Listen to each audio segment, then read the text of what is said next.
ఎందుకు అనే కారణం ఇప్పటికీ బయటపడలేదు. కానీ అదే విషయాన్ని రామ్ మాధవ్ కూడా చెప్పాడు. కానీ ఇక్కడికి వచ్చాక ప్లేట్ ఫిరాయించాడు. నేను తప్పు చేశాను అని మాట్లాడాడు.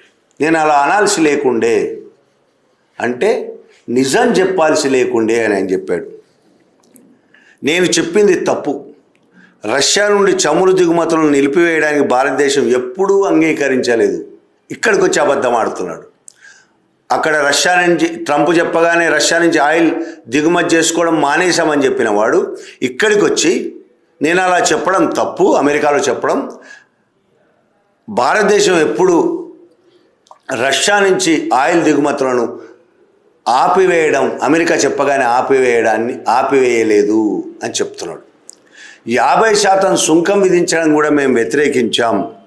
అమెరికాలో ఒక మాట దానికి పూర్తి విరుద్ధమైన మాట ఇక్కడికి వచ్చి మాట్లాడుతాం. నేను కేవలం మరొక ప్యానలిస్టుకు పరిమితమైన స్పందన ఇవ్వడానికి ప్రయత్నించాను. అయితే వాస్తవానికి నా ప్రకటన తప్పు, అందుకు నేను క్షమాపణ చెప్తున్నాను అని మాట్లాడాడు. ఇక్కడికి వచ్చి ఎన్నైనా మాట్లాడవచ్చు. కానీ అక్కడ మాట్లాడిన మాటలు ప్రపంచం మొత్తం విన్నది. నువ్వు మాట్లాడే మాటలు ఇక్కడికి వచ్చి నన్ను క్షమించండి, నేను తప్పు మాట్లాడాను అంటే అబద్ధం మాట్లాడాను అని చెప్తున్నాడు ఈయన. నిజానికి అబద్ధం ఇది కాదు. ఆయన మాట్లాడింది అబద్ధం కాదు, అమెరికాలో మాట్లాడింది. ఇక్కడికి వచ్చి మాట్లాడుతున్నది అబద్ధం. అమెరికా మాట్లాడింది పచ్చి నిజం.